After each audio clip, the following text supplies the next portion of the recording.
Assalamualaikum warahmatullahi wabarakatuh. Shalom, Om Swastiastu, Namo Buddhaya, salam kebajikan bagi kita semua. Perkenalkan, nama saya Revi Leonardo dari kelas 12 TKJ 2. Saya akan menceritakan tentang kisah hidup salah satu pahlawan kita, yaitu Ahmad Subarjo. Ahmad Subarjo adalah salah satu tokoh penting dalam sejarah perjuangan kemerdekaan Indonesia. Ahmad Subarjo lahir pada tanggal 23 Maret 1896 di Karawang, Jawa Barat, dan dikenal sebagai diplomat ulung, negarawan, serta Menteri Luar Negeri pertama Republik Indonesia. Nah, berikut saya akan menceritakan kisah kehidupannya. Ahmad Subarjo berasal dari keluarga yang terpandang dan memiliki kesempatan untuk menempuh pendidikan tinggi. Setelah menyelesaikan pendidikan dasarnya, ia melanjutkan studi di Universitas Leiden yang berada di Belanda, di mana ia mempelajari tentang hukum. Selama berada di Belanda, Ahmad Subarjo juga bergabung dengan organisasi pemuda Indonesia yang memperjuangkan kemerdekaan, seperti Perhimpunan Indonesia. Ahmad Subarjo ini dikenal juga sebagai intelektual yang pandai berbicara dan menulis. Nah, disinilah Ahmad Subarjo mulai aktif dalam memperjuangkan hak-hak bangsa Indonesia di tingkat internasional. Pada masa menjelang proklamasi kemerdekaan Indonesia, Ahmad Subarjo memainkan peran penting ketika terjadi peristiwa penculikan Soekarno dan Hatta oleh para pemuda Karengas Dengklok pada tanggal 16 Agustus 1945.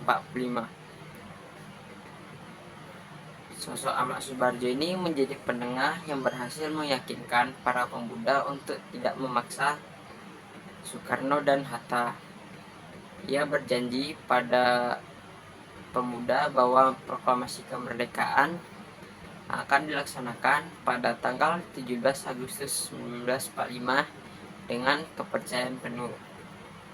Pada Ahmad Subarjo, para pemuda akhirnya mengizinkan Soekarno dan Hatta untuk kembali ke Jakarta dengan rencananya untuk mempersiapkan teks proklamasi tersebut. Setelah Indonesia merdeka, Ahmad Subarjo diangkat menjadi Menteri Luar Negeri pertama Republik Indonesia dalam kabinet pertama yang dibentuk pada tahun 1945.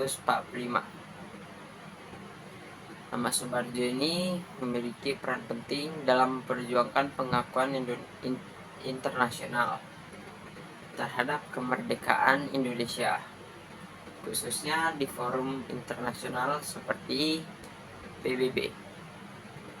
Selain itu, Ahmad Subarjo ini juga aktif dalam berbagai perundingan dengan Belanda, termasuk Perjanjian Linggarjati yang menjadi langkah awal pengakuannya kedaulatan Indonesia.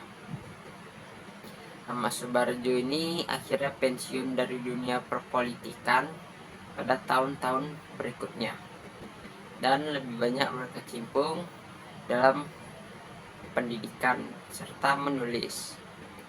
Ahmad Subarjo ini wafat pada tanggal 15 Desember 1978 di Jakarta. Warisan Ahmad Subarjo adalah semangat diplomasi dan kecintaannya pada tanah air. Ia menjadi inspirasi bagi generasi muda Indonesia untuk memperjuangkan hak-hak bangsa dengan cara yang bijaksana dan bermartabat. Ahmad Subarjo ini adalah bukti bahwa perjuangan tidak hanya dilakukan dengan senjata, tetapi juga bisa melalui pikiran, kata-kata, dan diplomasi. Nah, sekian itu saja yang bisa saya ceritakan dari kisah hidup Ahmad Subarjo. Kisah hidup Ahmad Subarjo ini bisa menjadi inspirasi untuk semua pemuda dan pemudi yang ada di Indonesia agar tetap memperjuangkan hak yang dimiliki oleh Indonesia. Sekian dari saya, terima kasih.